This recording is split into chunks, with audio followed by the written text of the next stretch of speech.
সবজির দাম আগুন ছোঁয়া, রীতিমতন ভয় পাচ্ছেন সাধারণ মানুষ ব্যাগ হাতে বাজারে যেতে।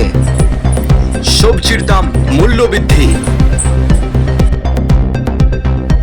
নমস্কার, আমি উজ্জ্বল ইউবিআর বাংলার তরফ থেকে চাঞ্চল্যকর খবর নিয়ে হাজির হয়েছি।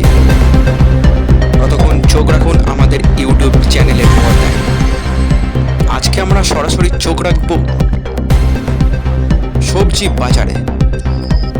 জিনিসপত্রের দাম আগুন ছোঁয়া। হ্যাঁ, ঠিকই শুনছেন, জিনিসপত্রের দাম আগুন ছোঁয়া। বাজারে যেতে মানুষ ভয় পাচ্ছেন। বর্ষা আসার পরেও দাম কমার কোনো লক্ষণ নেই।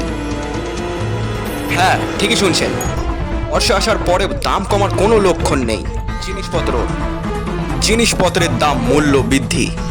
সাধারণ মানুষ এটা কি মনে করছেন যে ভোটের আগে দাম ছিল কম, ভোটের পরে দাম এত বাড়লো কেন?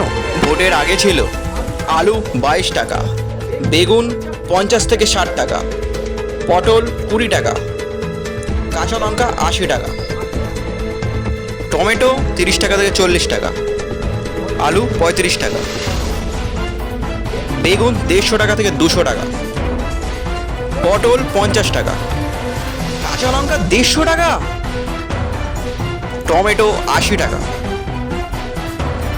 তাহলে মানুষ খাবে কি? ভারতের নাগরিকদের এটাই কি চাওয়া পাওয়া? এটাই কি চাওয়া? হ্যাঁ, ঠিকই শুনছেন, ব্যাগ হাতে ভয় পাচ্ছে মানুষ বাজারে যেতে।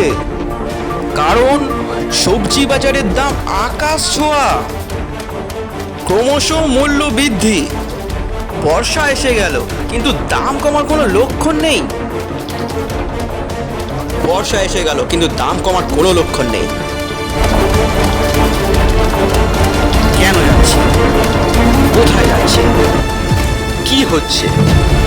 কি করা হচ্ছে?